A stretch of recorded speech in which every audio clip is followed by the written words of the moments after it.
을 조금 더 봉독합니다. 제가 35절까지가 본문인데 어떻게 보내다 보니까 32절까지만 끊어서 보냈습니다. 급하다 보니까 뒷부분을 꺼내서 보내가지고 마저 제가 읽겠습니다. 33절부터 35절. 이와 같이 너희 중의 누구든지 자기의 모든 소유를 버리지 아니하면 능히 내 제자가 되지 못하리라. 소금이 좋은 것이나 소금도 만일 그 맛을 잃으면 무엇으로 짜게 하리요. 땅에도 거름에도 쓸데없어 내 버리느니라. 들을 귀가 있는 자는 들을지어다 하시니라. 아멘. 우리 박홍선 목사님, 제가 얼마나 사랑하고 또 존경하는지 교제가 늘 이루어지고 있습니다. 오늘 이렇게 와서 헌신 예배할 수 있도록 기회 주신 것 감사드리고요.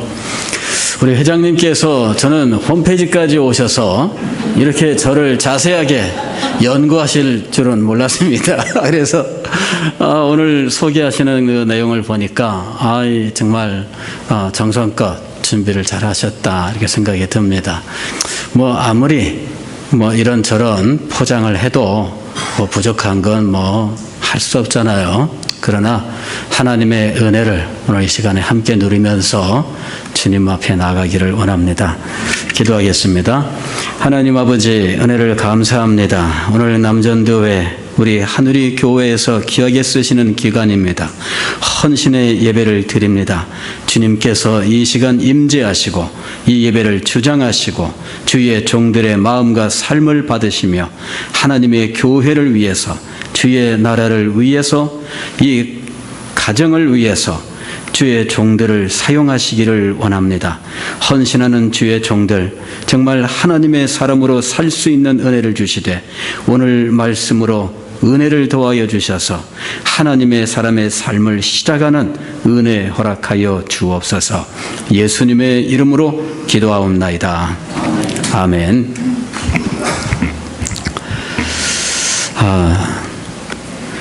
누가복음 14장 오늘 우리가 읽은 말씀은 예수님께서 예루살렘에서 십자가의 사역을 감당하시기 한 2개월 정도 되었을 때에 갈릴리 동남쪽에 있는 이 베레아라고 하는 지방에서 사역을 하실 때 있었던 한 사건을 기록하고 있습니다.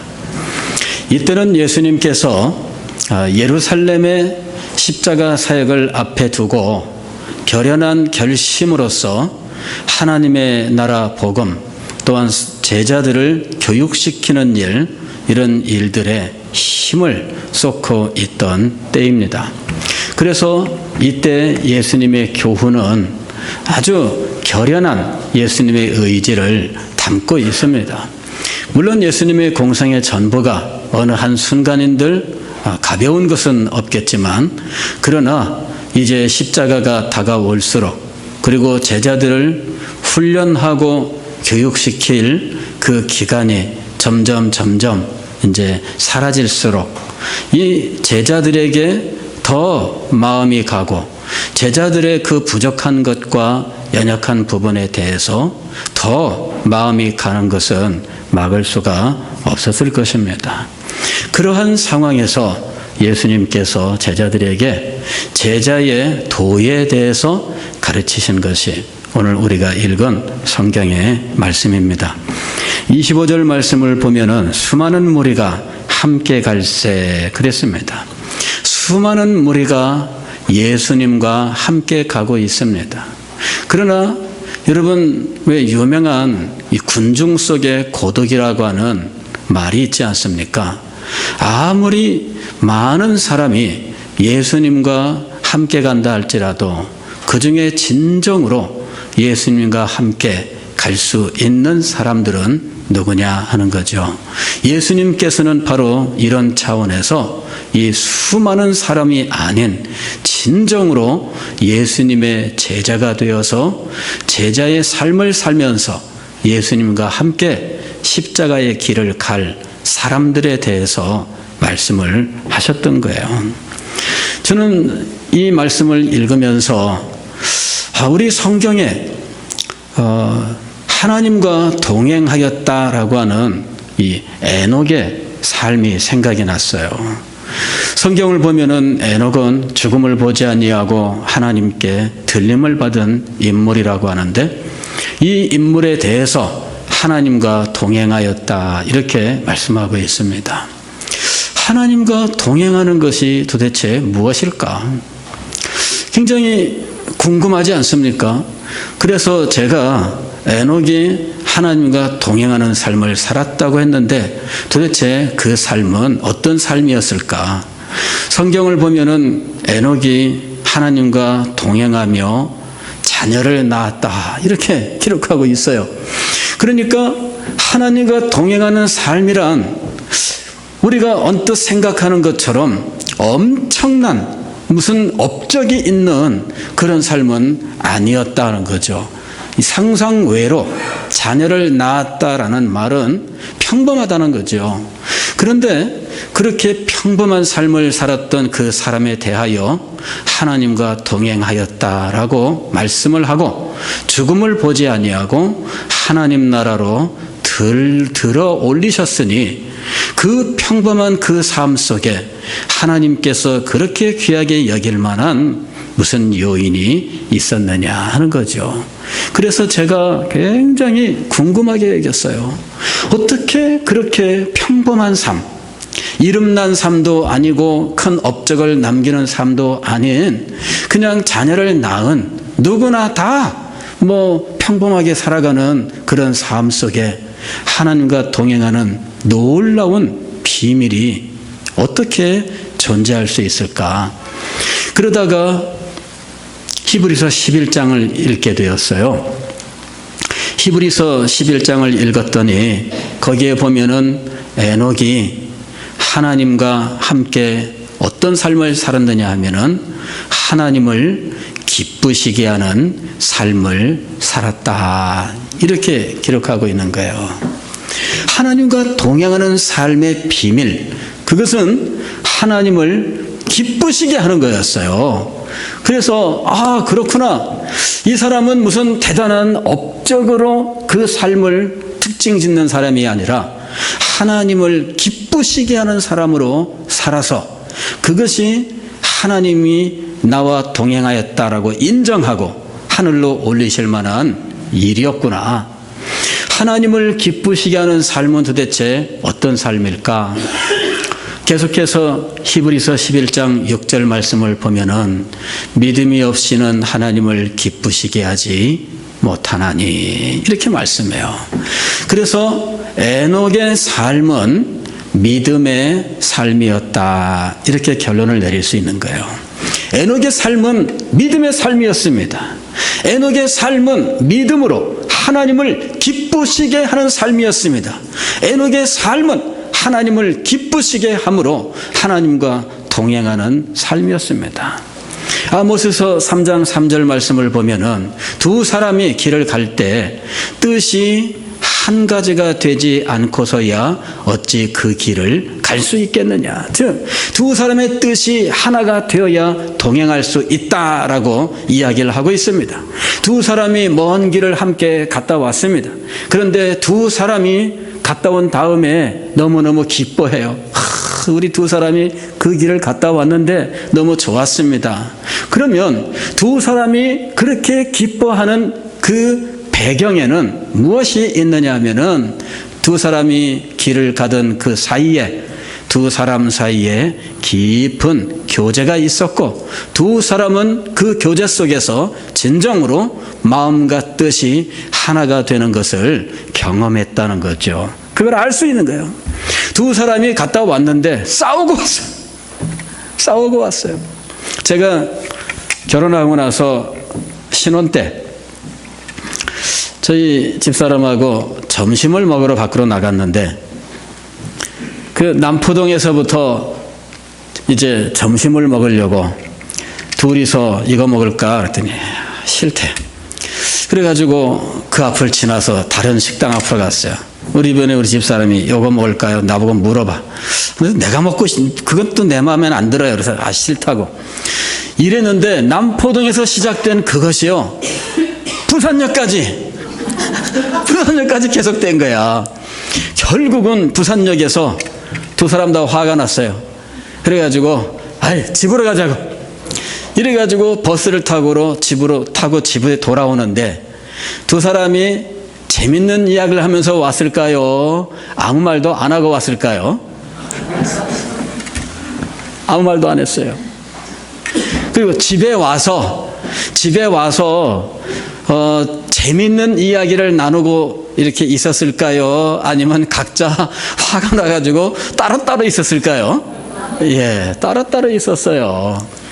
제가 지금까지 그게 기억이 나는 거예요. 그래서 틈만 나면은 그런 얘기를 가끔씩 합니다. 우리 그때 남포동에서부터 부산역까지 걸었다 이거요. 그리고 화가 나가지고 버스 타고, 그나마 다행인 건요, 버스 따로 안 타고 온 거. 예. 아마 누가 우리 두 사람 알아서 그때 만났으면은 두 사람 왜 그래? 그랬을 겁니다. 그죠? 예.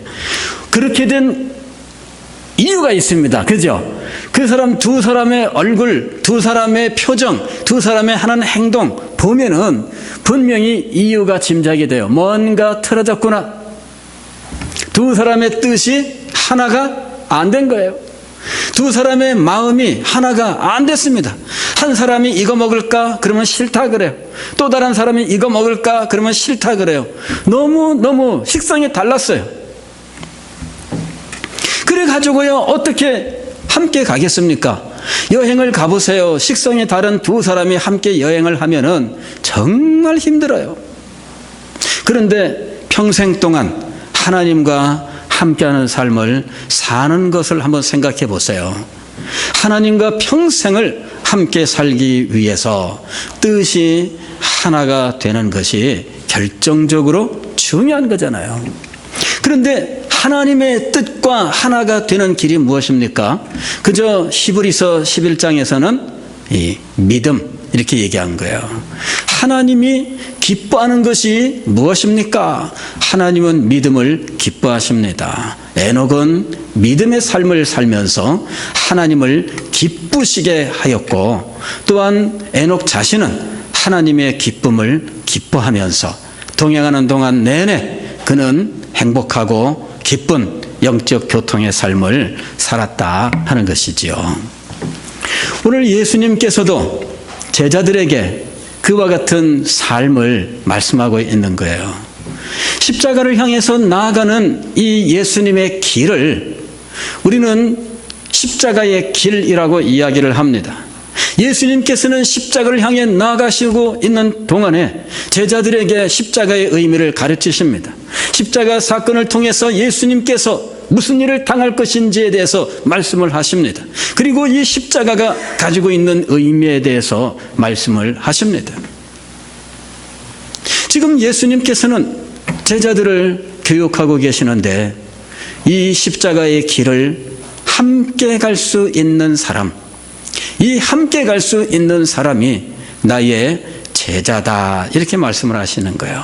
그리고 이 길을 함께 갈 수 없는 자는 내 제자가 되지 못한다라고 말씀하는 겁니다. 저는 오늘 우리 한우리 교회 남전도회 헌신 예배를 준비하면서 헌신이 도대체 무엇일까에 대해서 생각을 해봤어요. 헌신이 도대체 무엇일까?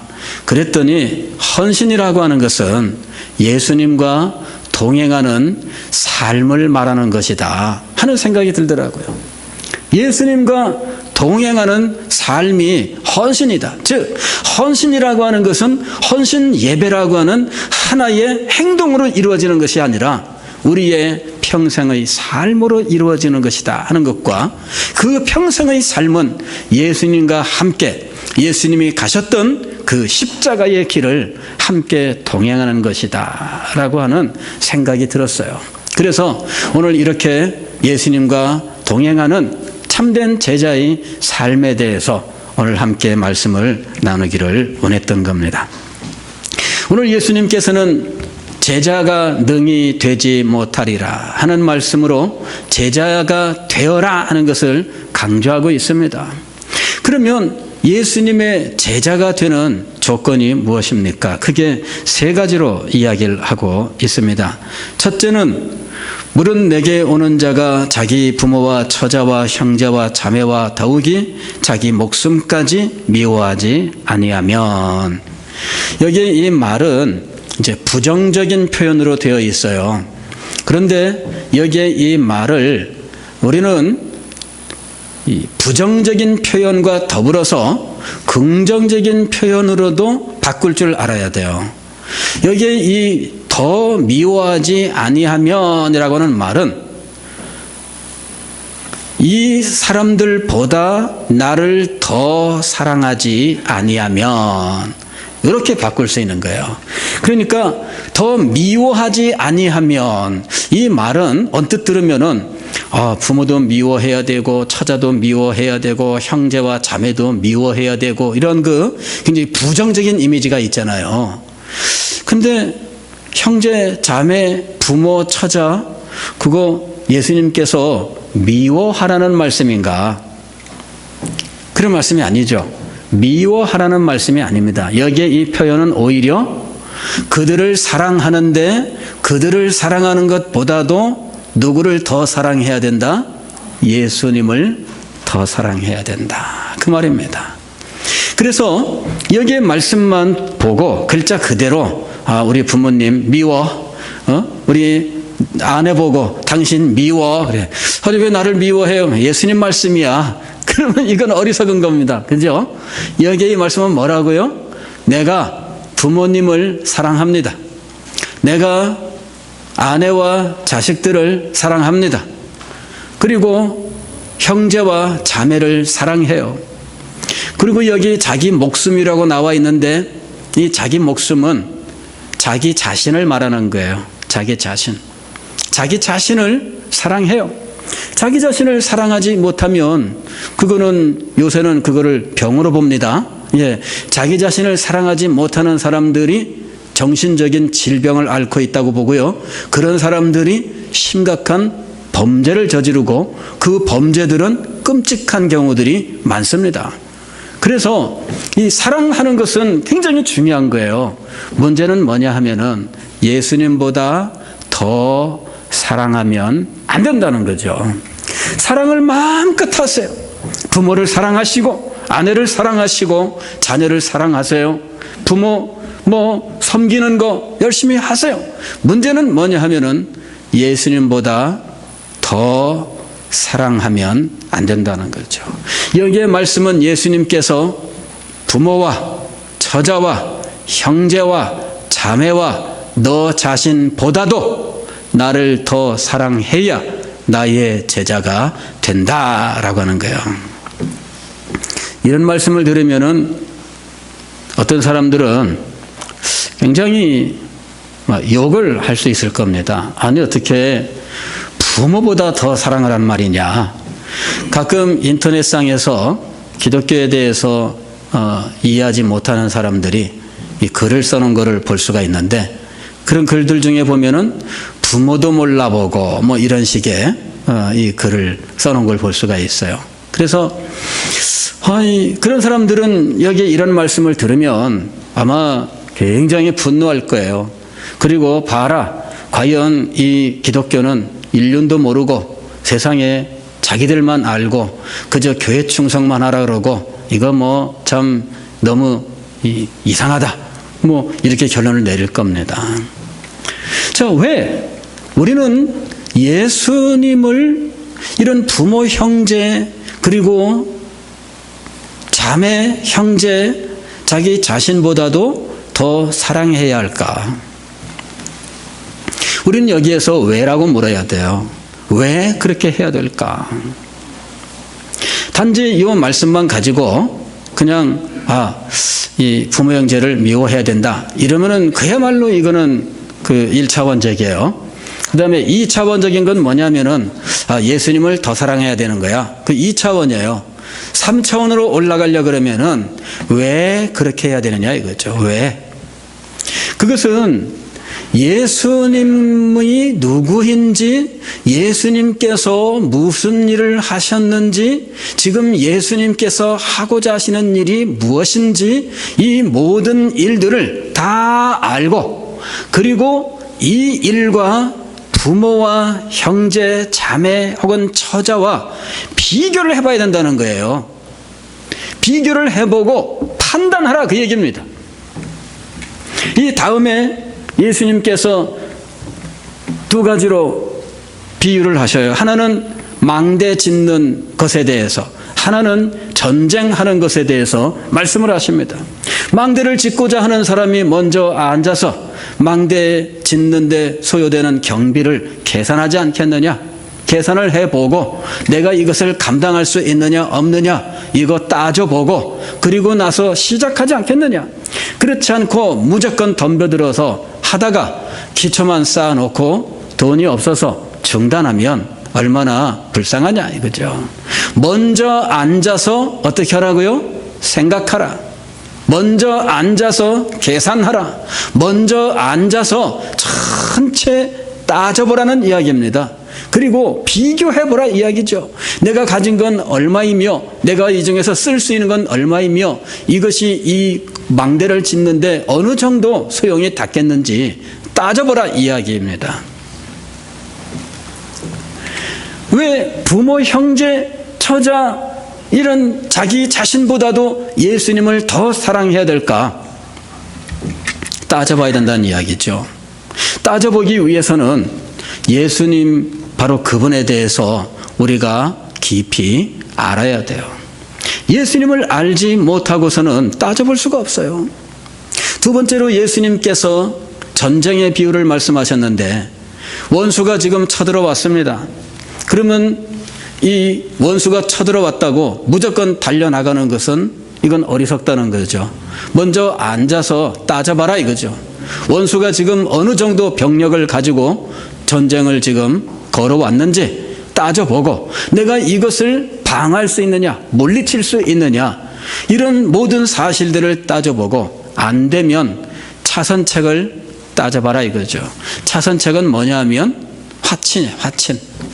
전쟁하지 말라. 우리가 너에게 뭐 어떻게 공물을 바친다든지 뭔가 다른 방도를 취하는 것이 지혜롭다는 거죠. 그래서 우리는 이 말씀을 대할 때 왜 예수님을 이 세상에 우리가 그렇게 사랑하고 아끼고 그렇게 소중하게 여기는 이 모든 사람들보다 더 사랑해야 되는지를 따져봐야 된다 하는 겁니다. 그리고 그것을 분명하게 알고 판단한 다음에 예수님을 사랑하는 자가 진정으로 예수님과 동행하는 자가 된다는 거예요. 그리고 바로 그 사람이 예수님을 기쁘시게 하는 자가 되는 거죠. 그 사람이 예수님의 제자가 되는 것입니다. 우리가 예수님이 누구인지에 대해서 깊이 공부해야 되는 이유가 바로 여기에 있습니다. 하누리 교회에서는 하나님의 말씀, 진리를 바르게 공부하고 또한 심오하게 공부하기를 힘쓰는 교회로 알고 있습니다. 우리가 왜 그렇게 해야 되느냐? 그 이유, 이것이 바로 오늘 예수님의 말씀 속에 드러나 있는 것입니다. 예수님의 말씀을 대할 때 우리는 거기에 왜를 물어야 됩니다. 예수님께서 부모보다 나를 더 사랑해야 된다. 처자보다 나를 더 사랑해야 된다. 형제 자매보다 심지어는 너 자신보다 나를 더 사랑해야 된다. 왜 그럴까요? 예수님이 단지 우리의 구주이기 때문이다. 그러면 굉장히 단순한 답이에요. 그냥 일반적으로 예수님에 대해서 그냥 우리는 그냥 간단하게 답을 하는 경향이 있어요. 간단하게 답하는 것으로서는 예수님을 더 사랑해야 되는 이유가 드러나지 않습니다. 간단하게 아는 것은 여러분 이거는 참된 지식이 아니에요. 제가 군대 갔을 때 우리 군대에 어떤 친구가 훈련 마치고 나서 이거 이런저런 부대에서 사람들이 다 모여가지고 이제 이렇게 배치를 받는데 한 친구가 부지런하게 이 사람 만나고 다녀요. 그래서 제가 멀리서 보고 저 친구가 지금 전도하고 있는가 보다 생각을 했습니다. 그래 아니나 다를까 어느새 저한테까지도 왔어요. 그래가지고 대화를 나누게 되었는데 이 친구가 구원파예요. 이 구원파 있잖아요. 뭐 거듭나셨습니까? 뭐 그 날과 시를 알고 계십니까? 뭐 이런 것부터 해서 근데 제가 그때 어떤 상태였냐면은 총신 마치고 강도사 인허 받고 쫄병으로 군대를 갔거든요. 그래가지고 나이는 많고 이제 강도사고 이런 상태에서 이제 군대를 가 있는데 이 친구랑 얘기하니까 이 친구한테 이제 자기 소개를 해야 되잖아요. 그래서 뭐 현재 강도사고 뭐 그랬더니 이 친구가 얘기를 하다가 나중에 저보고 하는 말이 뭐냐면은 강도사님은 헷갈려요 그러더라고. 강도사님은 헷갈려요. 구원 받았는지 안 받았는지 말씀을 듣다 보면 구원 받은 것 같은데 또 얘기를 듣다 하다 보면은 또 아닌 것 같다는 거죠. 그래서 자기가 판단이 잘 안 된대요. 그래서 이제 뭐 그러면 그러니라 하고 뭐 이제 각자 자기 부대로 또 흩어질 사람이니까 뭐 깊이 말할 수도 없고 근데요 아니 두 명이 같은 부대를 가는데 그 친구랑 저랑 같이 간 거예요. 그래가지고 이 부대를 갔는데 제가 이제 군정병이 됐어요. 그랬는데 이 친구가 우리 교회를 올라오는 거예요.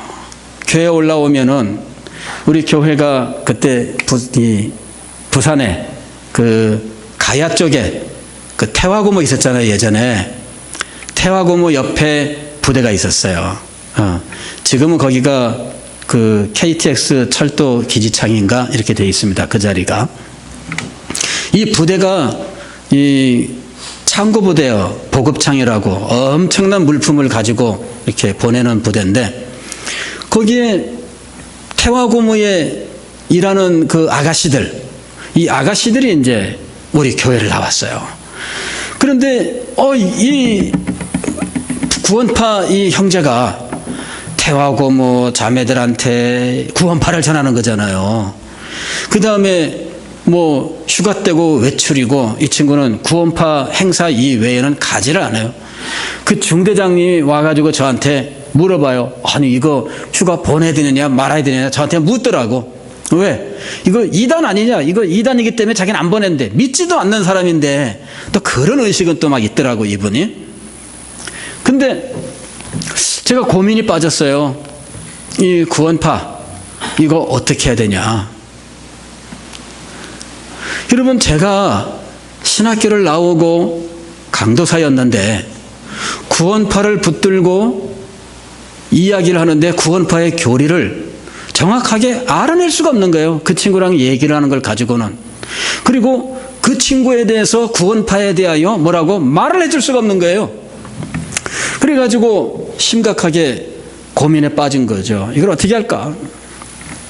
그래서 군대에서 다시 제가 로이드 존스라고 하는 영국의 목사님 이제 책을 읽기 시작을 했어요. 그걸 제가 신학교 1학년 때 열심히 보다가 낙심해서 안 보게 된 책이거든요. 왜냐하면 읽다가 나는 이분과 같이 설교할 수 없어. 난 이분을 따라갈 수 없어. 낙심이 돼가지고 이 책을 딱 덮어버린 거예요. 그리고는 안 보고 있던 책인데 구원파를 만나가지고 이거를 내가 어떻게 물리쳐야 된다 생각을 해서 로이드 존스 목사님의 로마서 강의 책을 다시 꺼내 들은 겁니다. 그리고는 메모를 해가면서 정말 자세하게 읽었어요. 그렇게 읽고 난 다음에 기도하고 어느 날 이 구원파 형제를 불렀습니다. 교회를 좀 와서 좀 만나자. 그래갖고 이 친구가 올라왔어요. 둘이 마주 앉아가지고 이야기를 시작했습니다. 내가 형제가 구원파라고 하고 알고 있는데 내가 지금부터 형제랑 이야기를 나누면서 이게 도대체 어떤 내용인지에 대해서 정확하게 파악하고 그에 대해서 형제한테 얘기를 해주려고 한다. 그랬더니 이 친구도 아주 굉장히 정색하더라고. 제가 메모지를 꺼내 들고 이 친구한테 하나하나 질문을 했어요. 하나하나 질문하고 그 다음에 질문에 대해서 답변하면은 답을 받아 적었어요. 질문을 적고 답을 적고 질문을 적고 답을 적고 그 다음에 대답한 거에 대해서 의문이 있으면은 다시 그 부분에 대해서 질문을 하고 답을 적고 해 나가다가 나중에 무릎을 쳤어요. 내가 이제 알겠다. 내가 형제가 믿고 있는 이 구원파에 대해서 내가 이제 내용을 알겠다. 무릎을 딱 치니까 이 친구가 굉장히 놀라요. 내가 얘기했습니다. 이거는 전혀 새로운 이야기가 아니고 교회사 속에 있었던 이단적인 주장들 몇 가지가 지금 한꺼번에 섞여 있는 거다. 그러면서 제가 이야기를 했어요. 이것이 보편 속죄 그 교리를 지금 가지고 있다. 그 다음에 깨달음으로 그 믿음으로 구원 얻는다는 이런 어떤 그 빌리즘 이것도 여기에 지금 들어가 있다. 이 교회사 속에서 잘못됐다고 이야기하는 것들 몇 가지가 지금 여기에 들어가 있는데 이 내용은 이거고 이거는 이 내용이고 이거는 이거다. 딱 선언을 했어요. 그랬더니 이 친구가 놀라는 거예요. 그래서 그때 선언을 했습니다. 앞으로 형제는 우리 교회에 올라올 수 없다. 혹 올라온다 할지라도 여기에 와서 형제나 자매들에게 성경을 가지고는 얘기할 수 없다. 그냥 딱 선언을 해버렸어요. 저보다 고참입니다. 이 친구가. 이 친구는 후반기 교육 받고 오느라고 저보다 고참이에요. 그런데 제가 선언을 했어요. 교회 와서 성경 가지고는 절대 얘기하지 못한다. 그랬더니 이 친구가 그 뒤로 교회를 안 나왔습니다. 그전까지는 교회 오면은 사람들 붙들고 막 그러느라고 막 얼마나 이게 신경 쓰이는지. 제가 제대 무렵에 이제 며칠 앞두고 이 친구를 만났어요. 교회 놀러 왔더라고. 그러면서 이 친구가 저한테 군 생활에서 한 가지 후회되는 것 딱 한 가지가 있는데 그거는 내가 그렇게 자기한테 선언했을 때 끝까지 투쟁하여 올라오지 못한 거야, 교회에. 그게 자기한테는 군 생활의 유일한 후회하는 점이라는 와서 얘기를 하더라고요. 근데 왜 못 올라왔을까요? 자기의 정체가 진리 앞에 드러났기 때문이에요. 자기의 정체가 드러나면 고집할 수가 없습니다. 제가 처음에 이 형제를 만나서 대화를 했을 때 고민했던 건 그거예요. 신학교까지 나왔는데 왜 나는 사형리 정도의 내용으로 밖에는 말할 수 없을까 하는 거였어요. 사형리가 뭐예요? 대학생 선교회 CCC에서 전도할 때 쓰는 소책자잖아요. 그 소책자 가지고 전도도 해봤고 그렇게 했지만은 나중에 남는 거는 뭐냐면요, 이 사형리 소책자 정도의 내용밖에는 안 남더라 이거죠. 왜 그랬을까 이거예요. 신학책도 보고 어려운 것들도 공부하고 했는데 왜 안 남느냐 이거죠. 알고 보니까 그냥 공부는 했는데 그런 내용들이 제 이 지성 속에서 정돈이 되어서 자리 잡고 있지 못했더라는 거죠. 정돈된 지식, 그리고 그 정돈된 자리에 모든 지식들이 차곡차곡 충실하게 채워져 있어야 된다는 거죠. 그런데 여러분 어디 집에 갔을 때 책장이 하나 있는데 책도 몇 권 없는 데다가 그저 대충 아무렇게나 막 올려져 있으면 어떤 생각이 드세요? 이 사람이 책을 보는 사람이라고 생각이 드세요? 아니면은 책장까지 있는데도 별거 없네 하는 생각이 드실까요? 예. 책장이 있을 때, 책이 가득 채워져 있을 때, 그게 빛이 나게 되어 있고요. 그 다음에 거기에 책들이 제대로 정리가 되어 있을 때 빛이 나게 되어 있는 거예요. 그러니까 그 책장과 비슷합니다. 우리의 머릿속에서 진리가 어떤 식으로 정돈되어 있는지 책장과 비슷해요. 많은 사람들은 이 지성 속에 진리의 책이 그냥 대충 아무렇게나 그냥 이렇게 던져져 있어요. 그래서 말씀을 들으면서 어쩌다가 이 던져져 있는 이 책에 걸리면 은혜를 받는 거예요. 그러나 대부분의 경우에는 은혜가 되지 않습니다. 왜냐하면 그 진리가 그의 생각 속에서 정돈이 되어 있지 않기 때문이에요. 이 사람이 어떨 때는 믿음이 좋은 것 같은데 어떨 때는 믿음이 없는 사람 같아요. 왜 이렇게 이 변덕이 심할까? 저는 그것이 그 사람의 어떤 변덕스러운 심성인 줄로 알았어요. 나중에 알고 보니까 그런 변덕은 어디서 나오느냐? 정돈되지 못한 진리 지식에서부터 나오는 것이었어요. 진리 지식이 정돈되어 있지 못할 때 그는 일관된 믿음의 생각, 일관된 믿음의 삶을 살 수가 없습니다. 중구난방이고 아무렇게나 걸려들면 믿음이 있고 안 걸려들면 믿음이 없는 이런 혼란스러운 모습을 보여주는 거예요. 진리는 정돈되어 있어야 돼요. 진리를 정돈하기 위해서는 진리를 잘 정리해 놓은 교리를 심혈을 기울여서 공부해야 돼요. 첫 발자국은 암송이에요. 암기. 암기가 첫 발자국입니다. 왜 소열의 문답 암기를 시키느냐? 왜 벌급 조직신학 개요 같은 거, 이 교리 개요 같은 거를 거의 암기할 정도로 공부하느냐? 그거는 책장을 정돈하기 위해서요.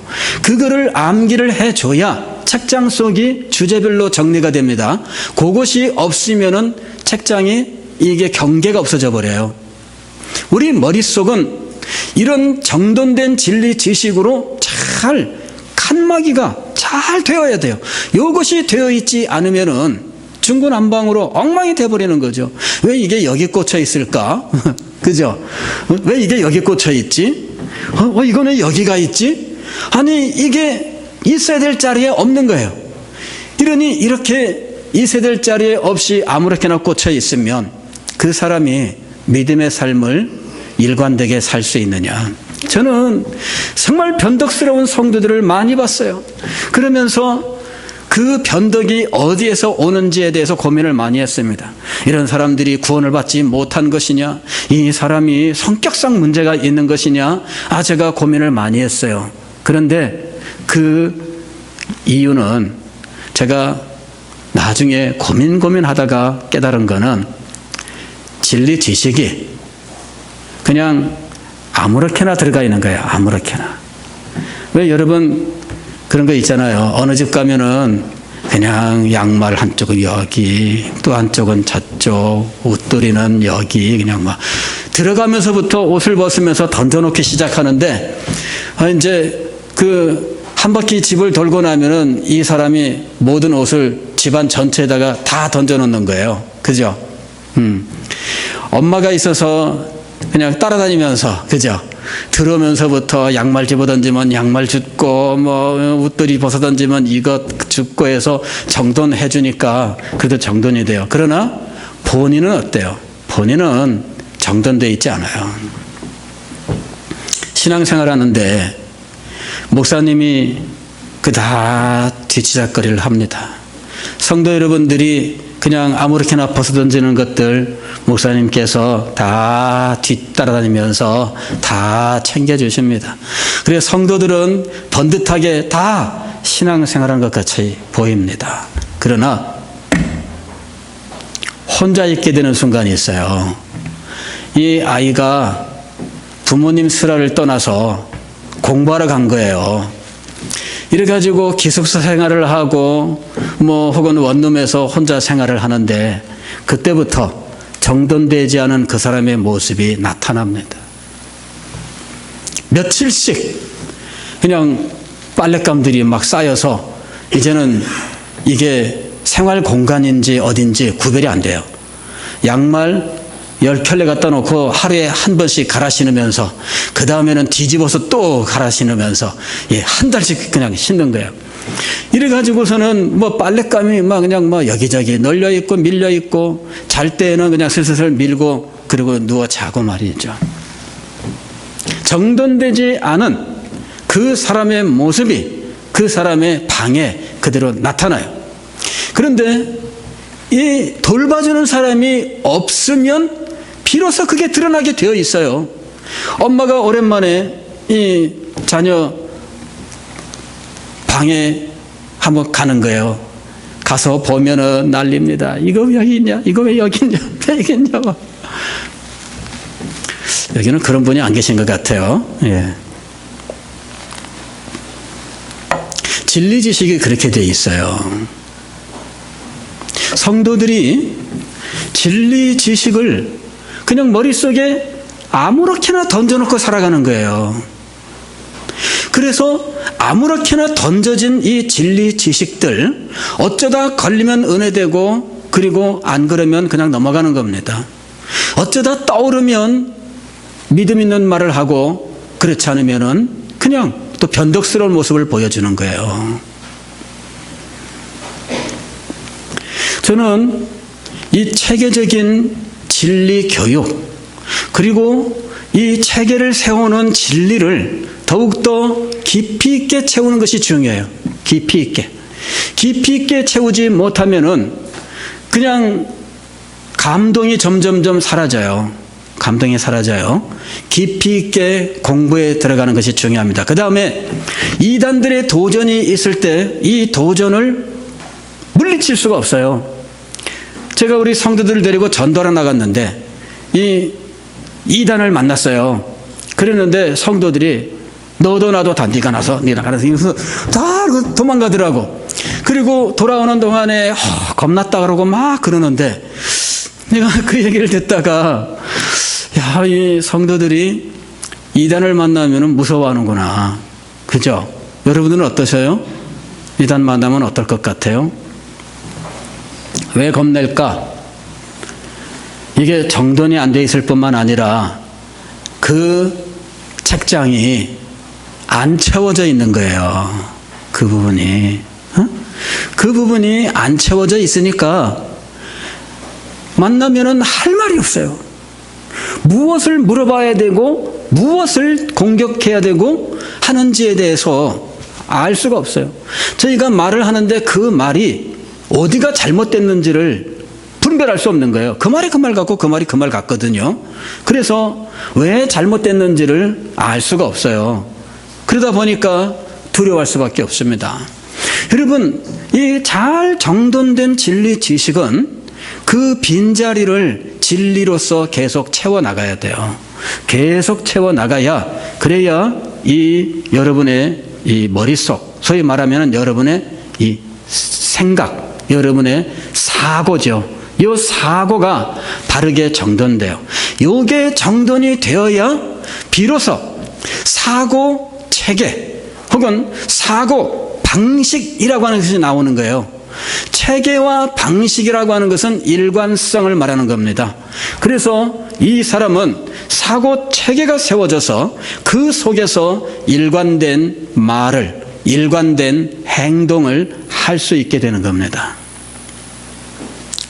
여러분, 이 체계를 세우는 거 이게 결정적이에요. 체계가 세워지지 아니하면 이 사람은 늘 흔들려요. 지금 예수님께서는 예수님과 함께 제자의 길을 가는 이 사람들에게 제자로서 그와 같은 자리에 이르기를 지금 권면하고 계신 거예요. 제자들이 예수님께 대하여 분명한 지식이 없고 예수님께 대하여 깊은 지식이 없을 때 그들이 겪은 일이 무엇입니까? 대혼란이에요. 위기가 찾아왔을 때 적절한 대처를 하지 못합니다. 분명히 베드로가 예수님을 사랑하는 거 확신할 수 있습니다.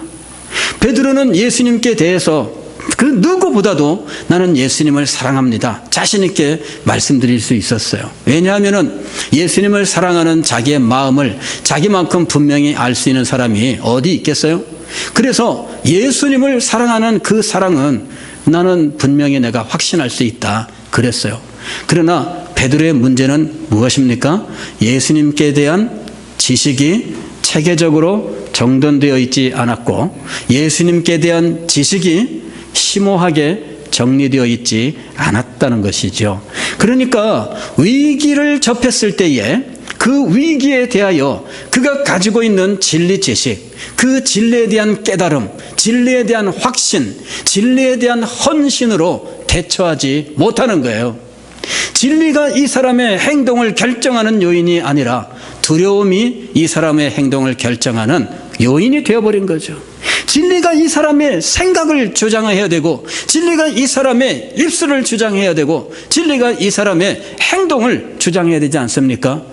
일단 위기 상황이 오게 되면 그에게 반응하는 것은 진리여야 되는 거 아닙니까? 그런데 일단 유사시에 진리보다는 다른 본능이 먼저 그를 주장하게